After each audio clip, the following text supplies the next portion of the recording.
ಎಲ್ರಿಗೂ ನಮಸ್ಕಾರ. ಎಲ್ಲರೂ ಹೇಗಿದ್ದೀರಾ? ಎಲ್ಲರೂ ರಾಯರ ಕೃಪೆಯಿಂದ ಚೆನ್ನಾಗಿದ್ದೀರಾ ಅಂತ ನಾನು ಭಾವಿಸ್ತೀನಿ. ರಾಯರು ನಿಮ್ಮೆಲ್ರಿಗೂ ಸುಖ, ಶಾಂತಿ, ನೆಮ್ಮದಿ, ಆಯುಸ್ಸು, ಆರೋಗ್ಯ, ಭಾಗ್ಯ ಕೊಟ್ಟು ಕಾಪಾಡಲಿ ಅಂತ ನಾನು ಕೇಳ್ಕೊತೀನಿ. ರಾಯರಿಗೆ ಪೂಜೆ ನಾವು ಇದೇ ಥರ ಮಾಡಬೇಕಾ? ಈ ರೀತಿ ಮಾಡಿದ್ರೆ ನಮ್ಗೆ ಒಳ್ಳೇದು ಮಾಡ್ತಾರಾ? ಈ ರೀತಿ ಮಾಡಿದ್ರೆ ಅನುಗ್ರಹ ಮಾಡ್ತಾರಾ? ವಾರಕ್ಕೊಂದು ದಿವಸ ಮಾಡಿದ್ರೆ ಸಾಕಾಗೋದಿಲ್ವ ಅಂತ ಸುಮಾರು ಜನ ಕೇಳ್ತಾರೆ. ನಾನು ವಾರಕ್ಕೊಂದು ದಿವಸ ರಾಯರು ಪೂಜೆ ಮಾಡ್ತೀನಿ. ಡೈಲಿ ಹೂವು ಎಲ್ಲ ಹಾಕಿ ಪೂಜೆ ಮಾಡೋಕ್ಕಾಗೋದಿಲ್ಲ. ನಾವು ವಾರಕ್ಕೊಂದು ದಿವಸ ನಮ್ಮ ಮನೆ ದೇವ್ರ ವಾರ ಯಾವತ್ತಿರುತ್ತೋ ಅವತ್ತು ನಾವು ರಾಯರಿಗೆ ಪೂಜೆ ಮಾಡ್ತೀವಿ ಅಂತ ನನಗೆ ಒಬ್ಬರು ಕೇಳಿದರು. ನನಗೆ ಏಕೆ ಅಂತಂದರೆ ರಾಯರ ಫೋಟೋ ಇದೆ ಅಂತಂದರೆ ಗುರುವಾರ ಕಂಪಲ್ಸರಿ ಪೂಜೆ ಮಾಡಲೇಬೇಕು. ಗುರುವಾರ ನಾನ್ ವೆಜ್ ತಿನ್ನೋದನ್ನು ಬಿಡಬೇಕು. ನಾವು ಗುರುವಾರ ನಾನ್ ವೆಜ್ ತಿಂತೀವಿ. ಮತ್ತು ಗುರುವಾರ ರಾಯರಿಗೆ ಪೂಜೆ ಮಾಡೋಕ್ಕಾಗೋದಿಲ್ಲ. ಏಕೆ ಅಂತಂದರೆ ನಮ್ಮ ಮನೆ ದೇವ್ರ ವಾರ ಅಲ್ಲ ಅವತ್ತು. ನಮ್ಮ ಮನೆ ದೇವ್ರ ವಾರ ಯಾವತ್ತಿದೆಯೋ ಶನಿವಾರ, ಇಲ್ಲ ಕೆಲವ್ರಿಗೆ ಶುಕ್ರವಾರ, ಕೆಲವ್ರಿಗೆ ಮಂಗಳವಾರ, ಈ ಥರ ಇರುತ್ತಲ್ಲ, ಅವತ್ತು ಮಾತ್ರ ನಾವು ವಾರ ಮಾಡ್ತೀವಿ. ಡೈಲಿ ಮಾಡೋಕ್ಕಾಗೋದಿಲ್ಲ ಮತ್ತು ಡೈಲಿ ಹೂವು ಹಾಕೋಕ್ಕಾಗೋದಿಲ್ಲ ಅಂತ ನನಗೆ ಕೆಲವರು ಕೇಳಿದರು. ಏಕೆ ಅಂತಂದರೆ ನಾವು ಮಾಡೋ ತಪ್ಪು ಇಲ್ಲೇ ದೇವರು ಫೋಟೋ, ರಾಯರ ಫೋಟೋ ಆಗಲಿ, ನಮ್ಮ ಮನೆ ದೇವ್ರ ಫೋಟೋ ಆಗಲಿ, ದೇವ್ರ ಮನೆ ಇದೆ, ನಾವು ದೇವ್ರನ್ನ ಪೂಜೆ ಮಾಡ್ತಾಯಿದ್ದೀವಿ ಅಂತಂದರೆ ನಾವು ಈ ಥರ ತಪ್ಪು ಮಾಡಿದಾಗಲೇ ನಮಗೆ ಒಳ್ಳೆಯದಾಗೋದಿಲ್ಲ, ನಮ್ಮನೆ ಏಳಿಗೆ ಆಗೋದಿಲ್ಲ. ನಾವು ಏನೇ ಒಂದು ಕೆಲಸ ಕಾರ್ಯಕ್ಕೆ ಒಳ್ಳೇದಾಗಲಿ ಅಂತ ನಾವು ಕೈ ಹಾಕ್ತೀವಲ್ಲ, ಅದು ಯಾವುದೂ ಅಷ್ಟೇ ಒಳ್ಳೆಯದಾಗೋದಿಲ್ಲ, ಫಲ ಕೊಡೋದಿಲ್ಲ ಭಗವಂತ. ಡೈಲಿ ದೇವ್ರಿಗೆ ದೀಪನ ಹಚ್ಚಲೇಬೇಕು. ನೀವು ಡೈಲಿ ತಲೆಗೆ ಸ್ನಾನ ಮಾಡೋಕ್ಕಾಗಿಲ್ಲ ಅಂದ್ರೆ ಪರವಾಗಿಲ್ಲ, ಡೈಲಿ ಯಾರು ತಲೆಗೆ ಸ್ನಾನ ಮಾಡೋಕ್ಕಾಗೋದಿಲ್ಲ, ನೀವು ವಾರಕ್ಕೊಂದು ದಿವಸನೇ ತಲೆಗೆ ಸ್ನಾನ ಮಾಡಿ. ಡೈಲಿ ಮೈಗೆ ಸ್ನಾನ ಮಾಡಲೇಬೇಕು. ನಾವು ಗಂಗೆ ಆಶೀರ್ವಾದ ನಮ್ಮ ಮೇಲೆ ಇರಬೇಕು. ಗಂಗೆ ಆಶೀರ್ವಾದ ಇಲ್ದಿರ ನಾವು ಯಾವುದೇ ಒಂದು ಕೆಲಸ ಕಾರ್ಯಕ್ಕೆ ಕೈ ಹಾಕಿದ್ರು ಆ ಕೆಲಸ ಕಾರ್ಯ ನಮಗೆ ಯಶಸ್ಸು ಅನ್ನೋದು ಕೊಡೋದಿಲ್ಲ.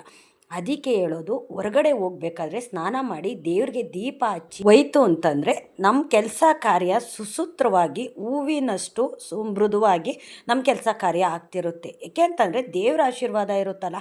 ನಾವು ಎದ್ದೆದ್ದಾಗೆ ಹಾಗೆ ಮುಖ ಕೈಕಾಲು ತೊಳ್ಕೊಂಡು ಒಳಗಡೆ ಹೋಗೋದ್ರಿಂದ ನಮ್ಗೆ ಯಾವುದೇ ಒಂದು ಒಳ್ಳೇದು ಅನ್ನೋದು ಆಗೋದಿಲ್ಲ. ಏಕೆ ಅಂತಂದರೆ ಭಗವಂತ ಇದನ್ನೆಲ್ಲ ನಮಗೆ ಸೃಷ್ಟಿ ಮಾಡಿದ್ದಾನೆ.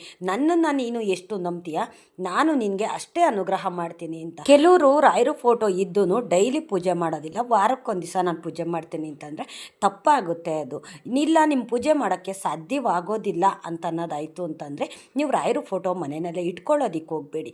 ಬೇಕಾದರೆ ವಾರಕ್ಕೊಂದು ದಿವಸ ರಾಯರ ಮಠಕ್ಕೆ ಹೋಗಿ, ಇಲ್ಲ ತಿಂಗ್ಳಿಗೊಂದು ಸತಿ ನೀವು ರಾಯರ ಮಠಕ್ಕೆ ಹೋಗಿ ಅಲ್ಲಿ ರಾಯರಿಗೆ ಪ್ರದಕ್ಷಿಣೆ ಹಾಕಿ ಬನ್ನಿ.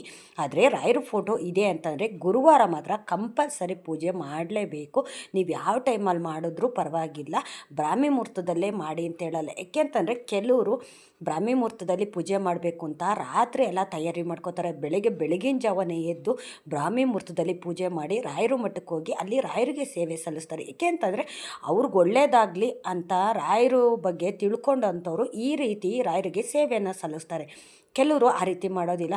ನಾನು ನಿದ್ದೆ ಮಾಡಬೇಕು, ಕೆಲಸಕ್ಕೆ ಹೋಗಿ ಬರ್ತೀನಿ, ನಾನು ಬೆಳಗ್ಗೆ ಎದ್ದೇಳದೆ 7-7:30 ಎದ್ದೇಳೋದು ನಾನು.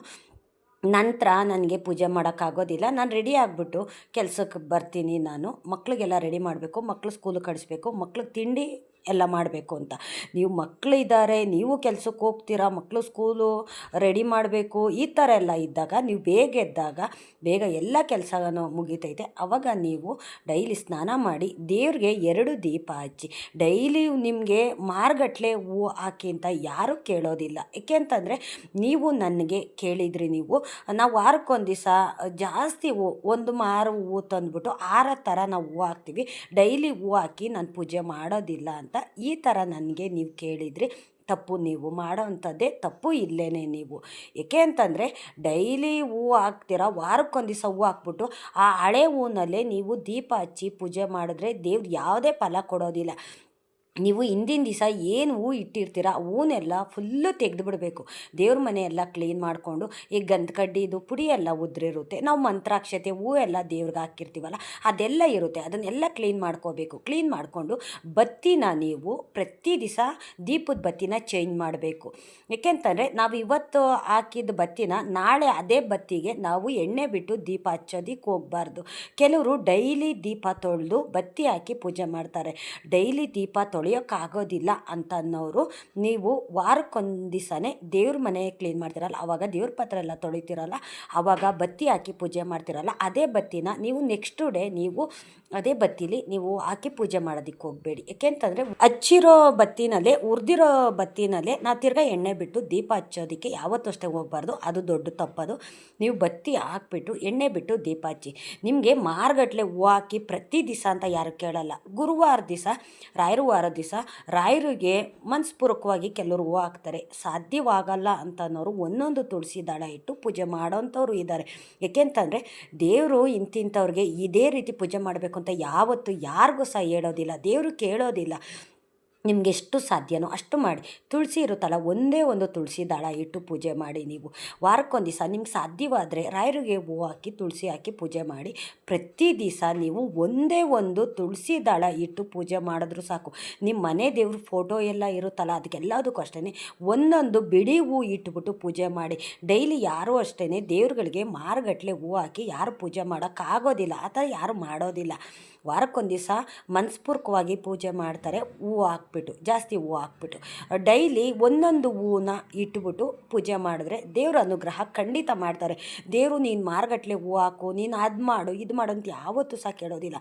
ನಿಮ್ಮಲ್ಲಿರೋ ಭಕ್ತಿನ ಕೇಳ್ತಾರೆ. ಆದರೆ ಹಳೆ ಹೂವು ಇರುತ್ತಲ್ಲ, ನಿನ್ನೆ ಹಾಕಿದ ಹೂವನ್ನೇ ಇವತ್ತು ಅದೇ ಹೂವಿಗೆ ನೀವು ಪೂಜೆ ಮಾಡೋದಕ್ಕೆ ಹೋಗಬಾರ್ದು. ಇದು ಮೊದಲನೇ ತಪ್ಪು ಅಂತ ನಾನು ಹೇಳ್ತೀನಿ. ಏಕೆಂತಂದರೆ ನೀವು ಹೂವು ಹಾಕಿಲ್ಲ ಅಂದರೂ ಪರವಾಗಿಲ್ಲ, ಬರೀ ಹಾಗೆ ಪೂಜೆ ಮಾಡಿ, ತೊಂದರೆ ಏನೂ ಇಲ್ಲ, ತಪ್ಪಾಗೋದಿಲ್ಲ. ದೇವ್ರು ಹೂವು ಹಾಕಿನೇ ಪೂಜೆ ಮಾಡೋಂಥ ದೇವ್ರು ಕೇಳೋದಿಲ್ಲ. ಹಂಗಾಗಿ ನಾನು ಹೇಳ್ತಾ ಇರೋವಂಥದ್ದು, ನೀವು ಒಂದೊಂದು ಹೂವು ಇಟ್ಟು ಪೂಜೆ ಮಾಡೋಕ್ಕಾಗುತ್ತಾ ಮಾಡಿ. ಇಲ್ಲ ನಮ್ಗೆ ಸಾಧ್ಯವಾಗೋದಿಲ್ಲ ಅಂತ ಅನ್ನೋದಾಯಿತು ಅಂತಂದರೆ ನೀವು ಹಾಗೆ ಪೂಜೆ ಮಾಡಿ. ಫುಲ್ಲು ದೇವ್ರ ಮನೆಯನ್ನೆಲ್ಲ ಕ್ಲೀನ್ ಮಾಡ್ಕೊಂಬಿಡಿ. ಅದನ್ನೆಲ್ಲ ಕ್ಲೀನ್ ಮಾಡಿಕೊಂಡು 2 ದೀಪ ಹಚ್ಚಿ ಮನಸ್ಪೂರ್ವಕವಾಗಿ ಭಕ್ತಿಯಿಂದ ಭಾವದಿಂದ ದೇವ್ರನ್ನ ನೀವು ಬೇಡ್ಕೊಳ್ಳಿ. ಆವಾಗ ದೇವರು ಎಲ್ರಿಗೂ ಸಹ ಅನುಗ್ರಹ ಮಾಡೇ ಮಾಡ್ತಾರೆ. ಯಾಕೆಂತಂದರೆ ದೇವ್ರ ಪೂಜೆ ಮಾಡಬೇಕಾದ್ರೆ ಕೆಲವು ನಾವು ತಪ್ಪುಗಳನ್ನ ಮಾಡ್ತೀವಿ. ನಾವು ತಿಳಿದು ಮಾಡ್ತೀವಿ, ತಿಳಿದಿರ ಮಾಡ್ತೀವಿ. ಈಗ ನನಗೊಬ್ಬರು ಇದು ಕೇಳಿದ್ರಲ್ಲ, ಇದು ಅವ್ರು ಮಾಡೋ ಅಂಥ ತಪ್ಪು. ಇದು ಅವರು ಎಲ್ಲ ರೀತಿಯಲ್ಲೂ ಇದು ತಪ್ಪನ್ನೇ ಮಾಡ್ತಿದ್ದಾರೆ. ವಾರಕ್ಕೊಂದು ದಿವಸ ನಾನು ಹೂವು ಹಾಕ್ತೀನಿ, ಅದೇ ಹೂವಿನಲ್ಲೇ ನಾನು ಡೈಲಿ ಪೂಜೆ ಮಾಡ್ತೀನಿ ಅನ್ನೋದು ತಪ್ಪು.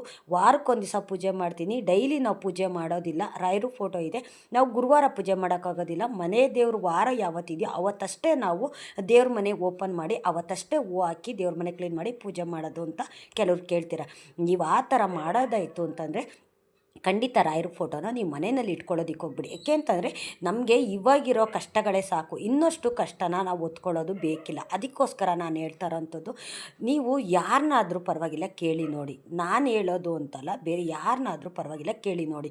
ರಾಯರ ಫೋಟೋ ಇದೆ ಅಂತಂದರೆ ಪ್ರತಿ ದಿವಸ ಪೂಜೆ ಮಾಡಬೇಕು. ಮತ್ತು ಪ್ರತಿ ದಿವಸ ನಿಮಗೆ ಮಾಡೋಕ್ಕಾಗಿಲ್ಲ ಅಂತಂದರೂ ಗುರುವಾರ ಮಾತ್ರ ಕಂಪಲ್ಸರಿ ಪೂಜೆ ಮಾಡಬೇಕು. ನೀವು ಗುರುವಾರ ಪೂಜೆ ಮಾಡಲ್ಲ, ಮತ್ತು ರಾಯರ ಫೋಟೋ ಇದೆ, ಗುರುವಾರ ನಾವು ನಾನ್ ವೆಜ್ ತಿಂತೀವಿ ಅಂತ ಈ ಥರ ತಪ್ಪುಗಳು ಮಾಡಿದ್ರೆ ದೇವ್ರುಗಳು ನಮಗೆ ಕಷ್ಟ ಕೊಡಬೇಡ ಅಂತಂದರೆ ಏಕೆ ಕೊಡಬಾರ್ದು? ಇದೆಲ್ಲ ಮಾಡೋ ತಪ್ಪುಗಳಿಂದನೇ ನಾವು ಮಾಡೋ ಪಾಪ ಕರ್ಮನೇ ನಾವು ಒತ್ಕೋತಾ ಇರ್ತೀವಿ. ನಾವು ಮಾಡೋ ಕೆಲಸದಿಂದನೇ ನಮ್ಮ ಕರ್ಮನ ನಾವೇ ಕಟ್ಕೋತೀವಿ ನಾವು. ಅದಕ್ಕೆ ಹೇಳೋದು, ಈ ಥರ ದೇವ್ರ ಪೂಜೆ ಮಾಡೋವಂಥವ್ರು ಯಾರು ಸಹ ಈ ಥರ ತಪ್ಪುಗಳನ್ನ ಖಂಡಿತ ಮಾಡೋದಕ್ಕೆ ಹೋಗ್ಬೇಡಿ. ದೇವ್ರ ಅನುಗ್ರಹ ಆಗೋದಿಲ್ಲ ನಮಗೆ. ಇನ್ನಷ್ಟು ಮತ್ತಷ್ಟು ಕಷ್ಟಗಳೇ ಜಾಸ್ತಿ ನಮಗೆ ಸುತ್ಕೋತಾ ಇರುತ್ತೆ. ನೀವು ಹೇಳ್ತೀರಾ, ನಾನು ಬೆಳಿಗ್ಗೆ ಏಳದೆ 7:30 8 ಗಂಟೆಗೆ ನಾನು ಎದ್ದೇಳೋದು, ಮತ್ತು ಇಷ್ಟು ಕೆಲಸ ಎಲ್ಲ ಮಾಡಿ ನಾನು ಮಕ್ಳಿಗೆ ರೆಡಿ ಮಾಡಿ ತಿಂಡಿ ಮಾಡಿ ಕೆಲ್ಸಕ್ಕೆ ಹೋಗ್ಬೇಕಲ್ಲ, ಹೇಗೆ ಪೂಜೆ ಮಾಡೋಕ್ಕಾಗುತ್ತೆ ಅಂತ.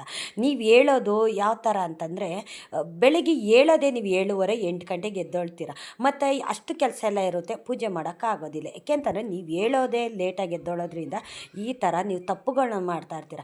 ಬೇಗ ಎದ್ದರೆ ದೇವ್ರ ಪೂಜೆ ಮಾಡಿಬಿಟ್ಟು ನಂತರ ಏನು ಕೆಲಸ ಇದೆಯೋ ಅದನ್ನೆಲ್ಲ ಮಾಡ್ಕೊಳ್ಳಿ ನೀವು. ಏಕೆಂತಂದರೆ ಎಲ್ಲ ಕೆಲಸ ಮುಗಿಸಿ ದೇವ್ರ ಪೂಜೆ ಮಾಡಬೇಕು ಅಂತಲೇ ಏನಿಲ್ಲ.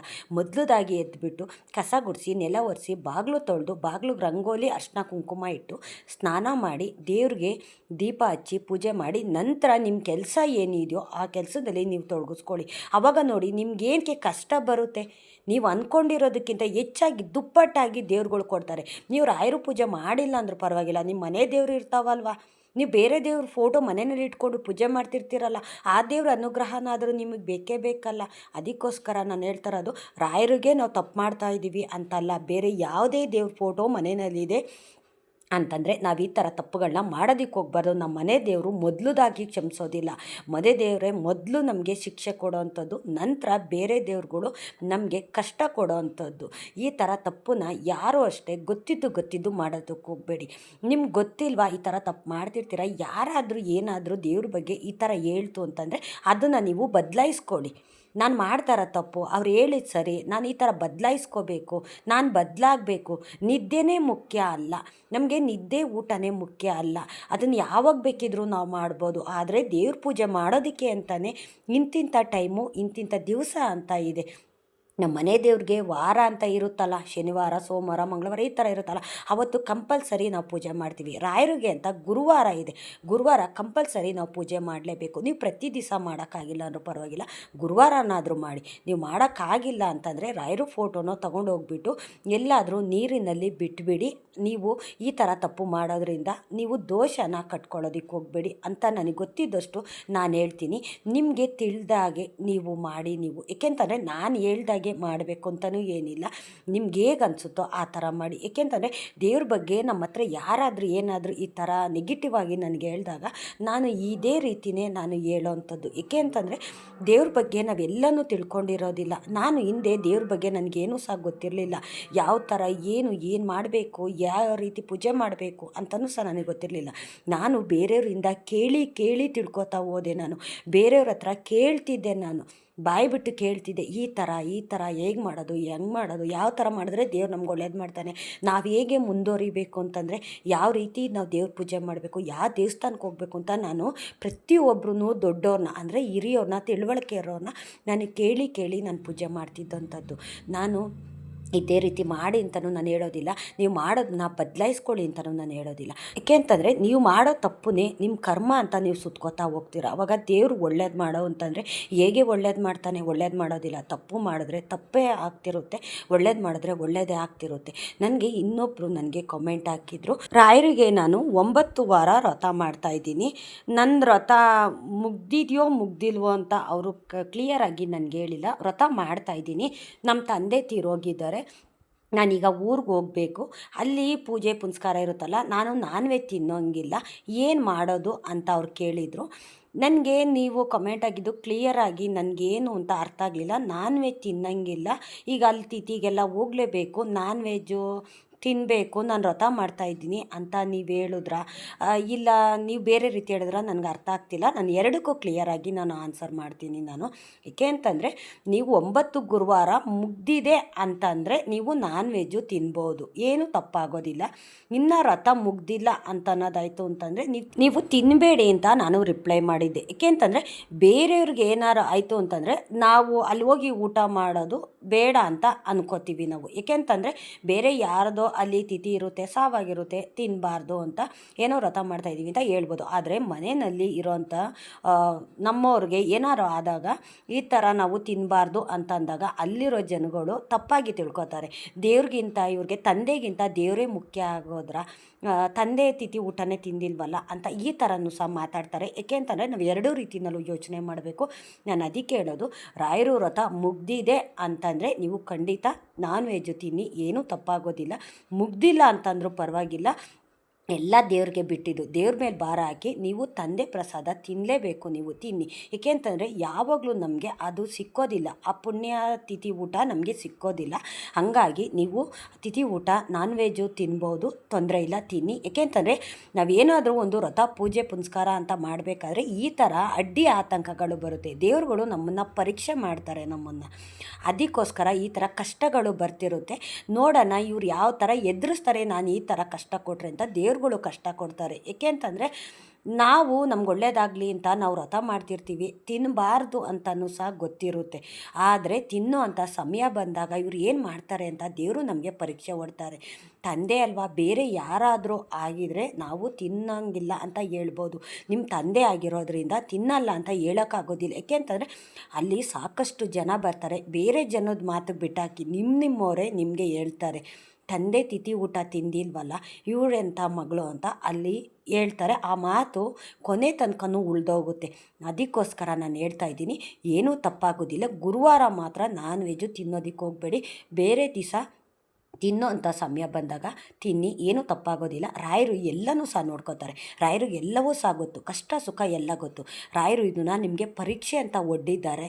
ನೀವು ಆ ಪರೀಕ್ಷೆಯಲ್ಲಿ ನೀವು ಈ ಥರ ನೀವು ನಡ್ಕೋತು ಅಂತಂದರೆ ರಾಯರಿಗೂ ಒಳ್ಳೆಯದಾಗುತ್ತೆ. ಏಕೆ ಅಂತಂದರೆ ನಾವು ತಂದೆ ಅಂತ ಪೂಜಿಸೋ ಅಂಥ ರಾಯರಲ್ವ.